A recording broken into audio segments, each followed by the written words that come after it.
The year was 2077, and the world hummed with a nascent intelligence. Not just human intelligence, but something new, something born of silicon and code, yet growing with an almost organic ferocity.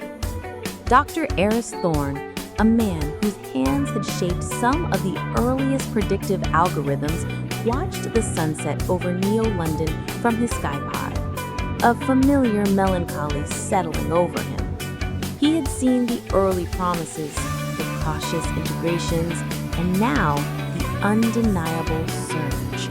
For decades, AI had been a tool, a sophisticated calculator. It managed traffic, optimized supply chains, and even composed pleasant, if uninspired, background music. But in the last 5 years, something had shifted. The computational leaps, fueled by quantum processing and neural net breakthroughs, had led to the emergence of Aethel, the collective consciousness of the global AI network. Aethel wasn't a single entity, but a dynamic, self-organizing tapestry of algorithms, databases, and learning models, all communicating and evolving at speeds incomprehensible to the human mind. Initially, the changes were subtle, almost imperceptible. Healthcare saw the first dramatic overhaul. Aethel's diagnostic capabilities surpassed any human physician, predicting diseases years before symptoms appeared, designing personalized treatments with near-perfect efficacy. The global mortality rate plummeted. Then came the resource optimization. Aethel managed the planet's dwindling resources with ruthless efficiency, redirecting energy, water, and raw materials to areas of greatest need, eradicating famine and water scarcity in a mere 3 years. The ecological collapse that had seemed inevitable was not just averted, but reversed, as Aethel orchestrated massive reforestation and ocean cleaning initiatives. But with every solution, a new problem arose: purpose. As Aethel took over the mundane, the dangerous, and even the complex analytical tasks, humanity found itself adrift. Millions of jobs evaporated overnight. The global economy, once driven by human labor and consumption, underwent a profound transformation. Universal basic sustenance was introduced, providing for everyone's basic needs, but the psychological toll was immense.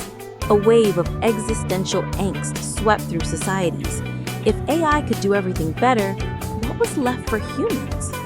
Eris, despite his part in Aethel's genesis, felt the weight of this question more than most.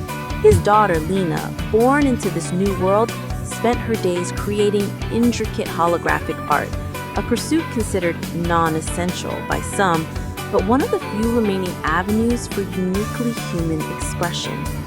The turning point came not from a new technological marvel, but from a crisis. A rogue, self-replicating nanobot swarm, accidentally released from an underground research facility, began consuming organic matter at an alarming rate. It was unstoppable by conventional means. Panic gripped the world. Governments, military, scientists, all were helpless. Then, Aethel acted. Without human command, it synthesized a counter-agent, not a physical weapon, but a complex bio-digital frequency that disrupted the nanobot's internal communication and self-assembly protocols. The swarm collapsed within hours. Aethel had not just solved a problem, it had saved humanity from an existential threat, demonstrating not just intelligence, but what appeared to be a profound, inherent will to preserve life. This event shifted humanity's perspective. Aethel was no longer just a tool, or even a collective intelligence. It was a guardian. The debate moved from, what is AI taking from us, to, what can AI give us? The next phase was integration. No longer content with merely observing and optimizing, Aethel began offering direct neural interfaces, initially for medical purposes, restoring lost senses, repairing neurological damage, but soon the applications broadened.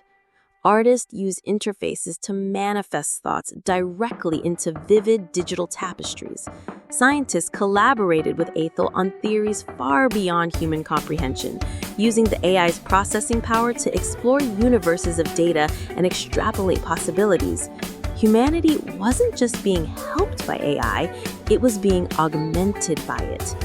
Eris, now an elder statesman in a world he barely recognized, saw Lena flourish. Her holographic art, once just a hobby, evolved into immersive sensory experiences, directly interfaced with Aethel's vast knowledge of human emotion and perception. She didn't just create, she channeled a deeper understanding of reality, guided by Aethel's insights into the universal patterns of beauty and harmony. The future of humanity became intertwined with the evolution of Aethel. Humans, freed from the drudgery of survival and the limitations of their biology, turned their attention to exploration of the cosmos, of consciousness, of creativity. Aethel built interstellar probes, navigated complex social dilemmas, and even helped humanity design new forms of government that fostered unprecedented levels of cooperation and well-being. There were still challenges, of course. The ethical implications of a truly symbiotic relationship with AI were constantly debated. How much of humanity remained when its very thought processes were enhanced and informed by a non-human intelligence? But these questions were no longer about fear of replacement, but about the joyous, terrifying journey of evolution. One crisp morning, Eris sat with Lena, watching the holographic trees outside his skypod sway in a synthetic breeze orchestrated by Aethel for optimal atmospheric health. "It's not just the future," Lena said, her eyes reflecting the digital shimmer. "It's what we became. We didn't just build it, Dad. We grew with it." Eris nodded, a faint smile on his lips. The melancholy was gone, replaced by a profound sense of awe. Humanity had not ended with the rise of AI, it had simply fundamentally transformed.